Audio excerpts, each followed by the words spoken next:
Hello students, good afternoon. કેમ છો બધા લોકો? મજામાં? તબિયત પાણી સારા? ઓકે, ધોરણ 11 કોમર્સ. કાલે આપણે સરસ મજાના દાખલા કરેલા, ચતુર્થક, દશાંશક, શતાંશક, બરાબર. આજે એક નવી જ મેથડ સ્ટાર્ટ કરી આપણે, જે ઓલરેડી આમ જોઈએ તો ધોરણ 10 માં તમે ભણી ગયા છો. ધોરણ 10 માં તમારે શું હતું? મધ્યક, મધ્યસ્થ અને ત્રીજી એક વસ્તુ આવતી કઈ તો કે બહુલક. ઓકે, તો બહુલક ભણવાનો છે. અહીંયા તમારે હેડિંગ આપજો બધા લોકો, બહુલક. બહુલક એટલે શું બાળકો? તમને બધાને ખબર છે, સૌથી વધારે વખત આવતું હોય આપણે શું કહેવાય? બહુલક કહેવાય. બહુલકની એક સરસ મજાની વ્યાખ્યા આપી છે કે આપેલી માહિતીમાં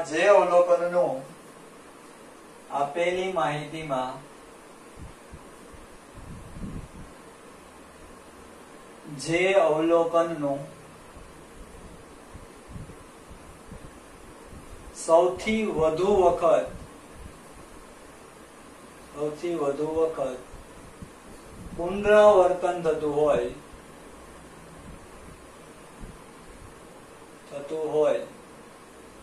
સૌથી વધુ વખત પુનરાવર્તન થતું હોય તે અવલોકનને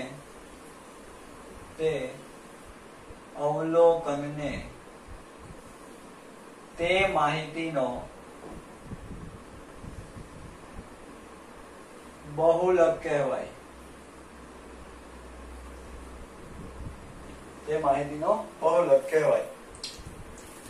ચલો, તેને સંકેતમાં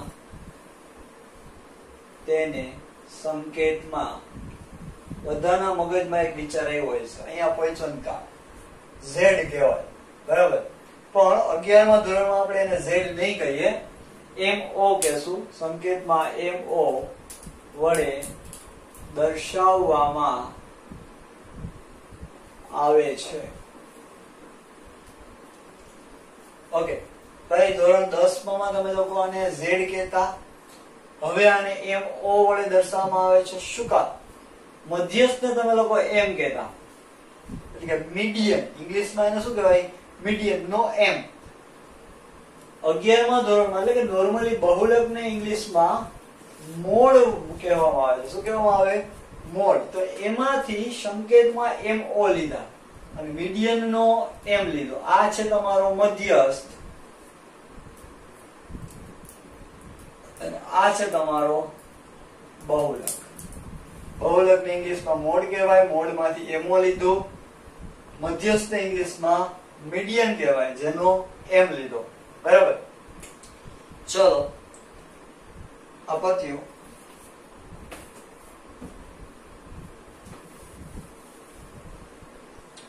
હવે આના સૂત્રો.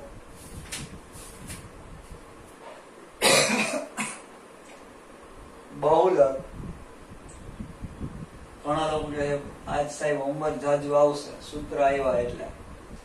તો હોમવર્ક તો આવે ભાઈ, પછી ક્યાં તમારે રેગ્યુલર હોય છે એટલું બધું હોમવર્ક? બે પ્રકારની માહિતીઓ હોય, બધાને ખબર જ છે. કઈ કઈ? એક અવર્ગીકૃત અને બીજી વર્ગીકૃત. અવર્ગીકૃત માહિતી એટલે ફક્ત શું આપેલા હોય એની અંદર? અવલોકન. બધાને ખબર જ છે. હવે અવર્ગીકૃત માહિતી આપેલી હોય ત્યારે બહુલકનું સૂત્ર શું? તો કે MO બરાબર સૌથી વધુ વખત પુનરાવર્તન થતું અવલોકન. એ સૌથી વધુ વખત પુનરાવર્તન થતું અવલોકન. જેમ કે તમને અવલોકનો આપ્યા છે 2, 4, 6, 8, 8, 7, 6, 5, 6, 4. હવે જો સમજો, 4 છે એ 2 વાર આવે, 6 છે એ 1, 2 અને 3 વાર આવે, 8 છે એ 2 વાર આવે. તો સૌથી વધારે વખત કઈ સંખ્યા આવે છે? તો કે 6. 1, 2 અને 3 વખત આવે છે, 3 વખત પુનરાવર્તન પામે છે. તો 6 છે ને એ તમારો શું કહેવાય? બહુલક કહેવાય. સાવ ઈઝી છે, ખાલી જોવાનું છે, ગણવાનું કાંઈ જ નથી. ઓકે, અને આ લખવાનું પણ નથી આટલું. ત્યારબાદ વર્ગીકૃત માહિતીમાં ઈ પણ ખબર છે બધા લોકોને, બે પ્રકારની માહિતીઓ, અસતત માહિતી અને સતત માહિતી. ચલો, અસતત તો યાદ કરો, 3 અ ભેગા થાય. અસતત નો અ, અવલોકન નો પણ અ અને આવૃત્તિ નો પણ અ. 3 અ યાદ રાખવાના. અસતત માહિતીમાં 3 અ આવે. અસતત નો અ, અવલોકન નો અ અને આવૃત્તિ નો અ. અસતત માહિતી હોય ત્યારે તમારા માટે બહુલક MO બરાબર, તો કે સૌથી મોટી આવૃત્તિ ધરાવતું અવલોકન, એટલે કે મહત્તમ આવૃત્તિ ધરાવતા અવલોકનનું મૂલ્ય, એટલે બહુલક. કઈ જોઈએ આપણે, x આપ્યો છે અને fi. જો x એટલે અવલોકન, fi એટલે આવૃત્તિ. 2 3 4 5 આવૃત્તિમાં 10 15 17 ને 18 આ રીતનું છે. તો સૌથી મહત્તમ આવૃત્તિ કઈ છે? 18. તો એના માટેનો બહુલક એટલે કયો? તો કે 5. તો આ માહિતીમાં જવાબ કયો આવશે? કેટલો આવશે? તો કે 5. ઓકે, સમજાવું બધા લોકોને? ચલો, એના પછી તમારી પાસે છે સતત માહિતી. તો સતત માહિતી વર્ગ આપેલા હોય. શું આપેલું હોય સતત માહિતીની અંદર? વર્ગ અને આવૃત્તિ. વર્ગ અને આવૃત્તિ આપેલા છે. વર્ગ જ્યાં જ્યાં આપેલા હોય ત્યાં વર્ગ ગોતવો પડે. જેમ કે મધ્યસ્થ વર્ગ, ચતુર્થ વર્ગ, તૃતીય ચતુર્થકનો વર્ગ, બરાબર. તો અહીંયા શું ગોતશો તમે લોકો? સૌથી પહેલા તો બહુલક વર્ગ. બહુલક વર્ગ બરાબર મહત્તમ આવૃત્તિ ધરાવતો વર્ગ. મહત્તમ આવૃત્તિ ધરાવતો વર્ગ એટલે બહુલકીય વર્ગ. ત્યારબાદ વર્ગ ગોતાઈ જાય એટલે પછી બહુલક જ ગોતવાનો રહે.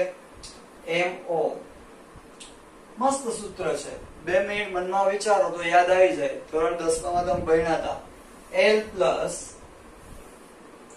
FM, FM રેડિયો આવે ને ભાઈ, તે FM minus F1 ના છેદમાં 2FM minus F1 minus F2 into C. Okay, ભાઈ બધા લોકોને ખબર જ છે, આ સૂત્ર ભણ્યા જ હશો. FM minus F1 છેદમાં 2FM minus F1 minus F2. ઘણા લોકો સોરી ગયા 10માં FM ન આવતું, F0 આવતું, તો 0 પણ કહી શકો. F0 minus F1 2F0 minus F1 F2 એ રીતે.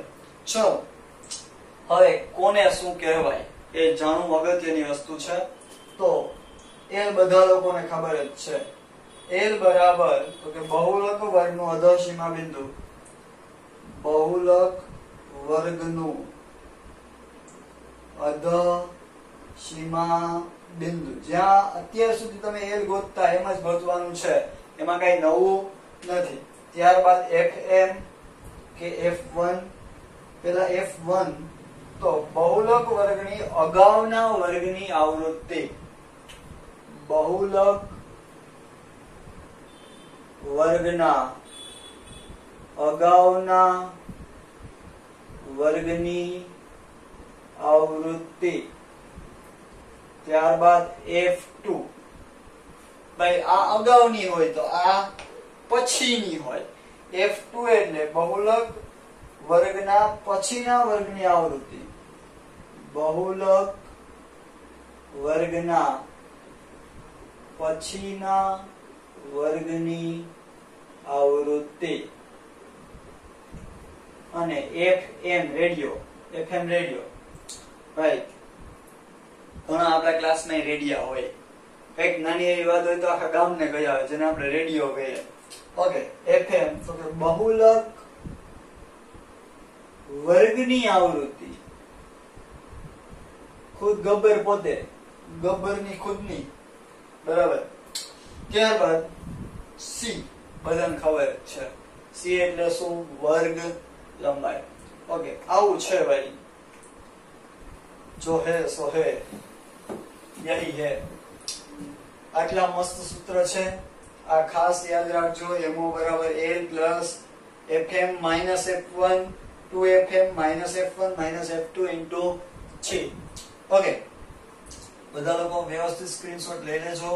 હોમવર્ક ની અંદર વ્યાખ્યા 5 વખત કરવાની છે. આટલું સૂત્ર 5 વાર, આ સૂત્ર પણ 5 વાર, અને આ સૂત્ર 20 વાર. બરાબર, પેલા આ, પછી આ અને પછી આ, આખે આખું લખવાનું 20 વાર. બરાબર, ચલો આટલું છે. હવે આપણે લોકો આગળ વધીએ, દાખલા કરીએ આના બહુલક ની અંદર.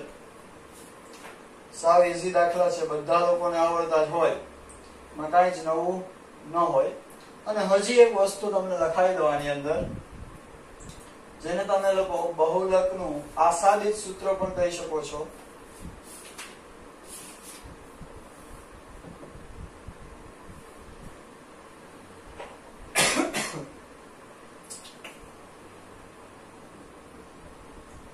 આસાદિત સૂત્ર, આનો ઉપયોગ ક્યારે કરવાનો? તો કે અસમાન વર્ગ લંબાઈ વાળું આવૃત્તિ વિતરણ આપેલ હોય. આનો મતલબ આ સૂત્રનો ઉપયોગ ક્યારે? તો કે સમાન વર્ગ લંબાઈ વાળું હોય. તો સાહેબ આ હું નવું તમે ચાલુ કર્યું છે ખેલ. તો જો વર્ગ આપેલા છે 0 થી 5, 5 થી 10, 10 થી 15, 15 થી 20. આ વર્ગ લંબાઈ બધાની કેવી છે? સમાન. આવી વર્ગ લંબાઈ જ્યારે સમાન વર્ગ લંબાઈ હોય ને ત્યારે આ સૂત્રનો. અસમાન શું? તો કે વર્ગ આપેલા છે 0 થી 5, 5 થી 15, 15 થી 30, 30 થી 45, 45 થી 55. જોઈ લો ભાઈ, અહીંયા 5 નો ગેપ, અહીંયા 10 નો ગેપ, અહીંયા 15 નો ગેપ, અહીંયા 15 નો ગેપ, અહીંયા પાછો 5 નો ગેપ. આને શું કહેવાય? અસમાન વર્ગ લંબાઈ. ત્યારે જે સૂત્રનો ઉપયોગ કરવો પડે એને કહેવાય આસાદિત સૂત્ર. ચલો, એનું સરસ મજાનું સૂત્ર છે. MO બરાબર 3M - 2AX બાર. MO બરાબર 3M - 2AX બાર. એને મતલબ કે ઝાઝી લપ કરવી પડે. M એટલે મધ્યસ્થ ગોતવો પડે, X બાર એટલે મધ્યક ગોતવો પડે. એટલે કે મધ્યક અને મધ્યસ્થની મદદથી તમને બહુલક મળે. બરાબર, ચલો આ થયું આસાદિત સૂત્ર. ઓકે, ચલો આવું છે. રેડી? સ્ક્રીનશોટ પાડી લેજો, લખી લેજો બધા લોકો હોમવર્કમાં. આ સૂત્ર પણ 10 વાર, 5 વાર, 5 વાર, 20 વાર, 10 વાર. રેડી? ઓકે, ચલો આગળ દાખલા તરફ વળીએ.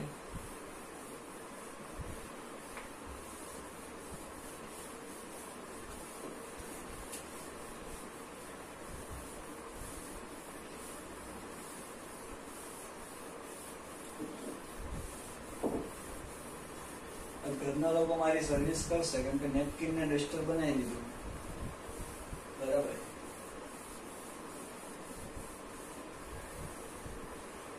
અને હું ઘરના લોકોને સર્વિસ કરીશ કે ડસ્ટર ખોઈ નાખ્યું. બરાબર ને બાળકો? ચલો દાખલા ચાલુ કરીએ. તો સ્વાધ્યાય 3.5 દાખલા નંબર પહેલો સાવ નાના નાના છોટા છોટા ઇતુસા દાખલા છે ઈઝી પહેલો દાખલો એક વર્ગના વિદ્યાર્થીઓના બુદ્ધિઆંક આઈક્યુ હવે ઘણી વાર કહેવાય ને પેલાનો આઈક્યુ એટલે જબરજસ્ત છે ઓકે નીચે આપેલ છે 146 134 143 144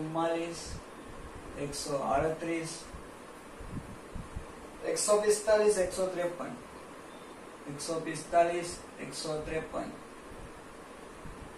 ત્યારબાદ 138 140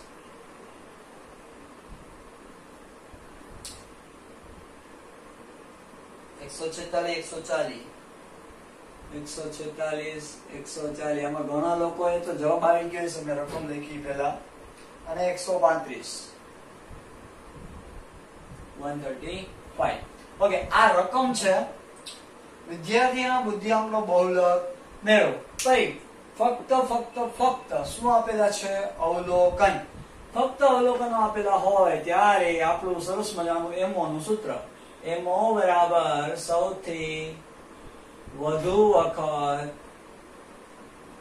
પુનરાવર્તન પામતું અવલોકન કયું જો જેમાં ચેક કરો સૌથી વધુ વખત કયું અવલોકન આવે છે તો બધાને ખબર છે 138 ફરીથી 138 ત્રણ વખત રિપીટેશન થાય છે તો MO બરાબર 138 દાખલો પૂરો શું હતું 3.5 નો પહેલો 3.5 દાખલો પહેલો હવે આપણે ગણીએ 3.5 દાખલો બીજો ઓકે નીચેનું કોષ્ટક એક બેકરીમાંથી દર દિવસે વેચાયેલ કેકની સંખ્યા કેક આવી બાળકો બધાને બહુ ભાવતી અને ઘણા કેકનું નામ સાંભળ્યા યમ્મી મોઢામાં પાણી આવી જતા હોય ઓકે હા અને યમ્મી કરવા જાય ને તો અડધું થોડુંક ઓઠમાં ચોટી જતું હોય ગંદા બધે હા ચલો ધ્યાન રાખવું પછી ગંદા જેટલી વાર બાય થોડું નીકળી જતું હોય ઓકે હા પછી ઓલા કેક ખાવાના ટેસ્ટ ની બદલે ઉબકા આવે એ થાય તો ધ્યાન રાખો હવે તમને આપી જ કેકની સંખ્યા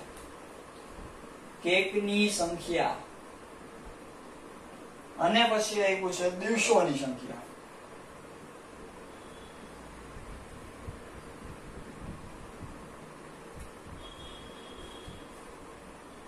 કેકના વેચાણનો બહુલક શોધો કેકની સંખ્યાનો એટલે કે આના વેચાણનો બહુલક એટલે તમારા માટે આ અવલોકન બનશે x અને આ બનશે તમારી fi f 10 12 13 16 17 18 દિવસોની સંખ્યા 5 9 25 16 10 અને 7 ભાઈ 5 દિવસમાં 10 કેક 9 દિવસમાં 12 કેક 25 દિવસમાં 13 કેક આ રીતના વેચાણ થયેલું છે તો હવે આની અંદર સૌથી વધારે આવૃત્તિ કોની તો કે 25 સૌથી વધારે અને મોટી આવૃત્તિ છે એની સામેનું અવલોકન કયું તો કે 13 એ તમારો જવાબ હવે જો આપણી પાસે સૂત્ર છે જ MO બરાબર મહત્તમ આવૃત્તિ ધરાવતા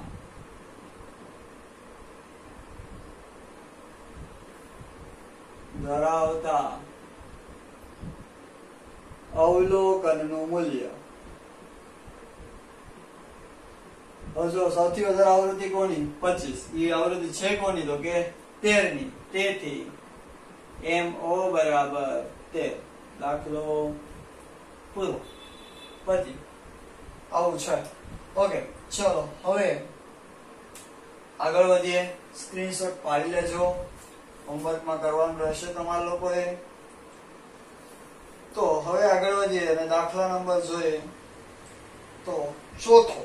સરસ દાખલો છે, બહુ અઘરો દાખલો છે, જરાક ધ્યાન દેજો.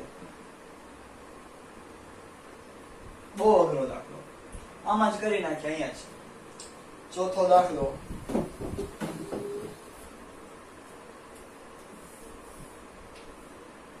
.5 બીજો ને અહીંયા 3.5 ત્રીજો નહીં પણ ચોથો દાખલો. શું કે છે? દોડવાની સ્પર્ધામાં 8 સ્પર્ધકોએ લીધેલા સમય દર્શાવતી નીચેની માહિતી પરથી તેના બહુલક વિશે તમારું મંતવ્ય જણાવો. 25.2 26.5 હાલો લખીએ. 25.2 26.5 28.6 32.1 પોઈન્ટ હોય ત્યારે ખાસ ધ્યાનમાં રાખવું. 29.0 એટલે 29 જ કહેવાય. 29.3 31.3 અને 27.8. આમાંથી તમારે બહુલક ગોતવાનો છે, એના મંતવ્ય આપવાના છે. પણ સૌથી પહેલા ઘણા લોકોને રકમ જોઈને થાય, અર સાહેબ આમાં બહુલક કેમ મળે? કારણ કે આપણા બહુલકની વ્યાખ્યા શું છે? સૌથી પહેલા તો અવલોકનો જ આપ્યા છે કે આપેલી માહિતીમાં સૌથી વધુ વખત પુનરાવર્તન થતું અવલોકન એટલે બહુલક. તો આમાં તો કોઈ સંખ્યા પુનરાવર્તિત જ નથી. 25.2 જો ક્યાંય નથી, 26.5 જો ક્યાંય નથી, 28.6 જો ક્યાંય નથી, 32.1 જો ક્યાંય નથી, 29 જો ક્યાંય નથી, કાંઈ જ નથી ભાઈ. રિપીટેશન છે જ નહીં કોઈ સંખ્યાનું. એનો મતલબ આપેલી માહિતીમાં કોઈ જ બહુલક આપેલો છે નહીં. ઓકે, તો અહીંયા લખવાનું કે બહુલકની વ્યાખ્યા મુજબ આપેલી માહિતી માંથી બહુલકની કિંમત મળી શકે નહીં, પરંતુ કેવી તું પરંતુ આસાદિત સૂત્રના ઉપયોગ દ્વારા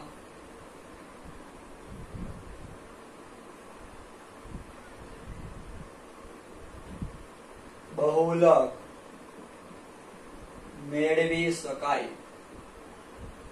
ગમે કે સાહેબ તો મેં બહુ મોટો દાખલો થાય ને, આના ઉપરથી મધ્યક ગોતશું, આનો મધ્યસ્થ ગોતશું, પછી બહુલક મળશે. પણ તમને ગણવાનું નથી કીધું, જરાક જોજો. તમારો ઓવરવ્યુ આપવાના છે, બહુલક વિશે તમારું મંતવ્ય જણાવવાનું છે. ભાઈ મંતવ્ય જણાવી દીધું કે મળી શકે નહીં, પરંતુ આસાદી સૂત્રની મદદથી મળી શકે. વ્યાખ્યા મુજબ પોસિબલ નથી. ચલો હવે આના મોટા દાખલાઓ આપણે લોકો નેક્સ્ટ લેક્ચરમાં જોઈએ. ઓકે, તો બહુલકની વ્યાખ્યા જોઈ, તેના સૂત્રો જોયા, છોટા છોટા 1 to 7 3 દાખલા જોયા. Okay, ready? ચલો, બેસ્ટ ઓફ લક બધા લોકોને. કઈ બી ન સમજાય તો એની ટાઈમ કોલ કે મેસેજ કરીને પૂછી શકો છો.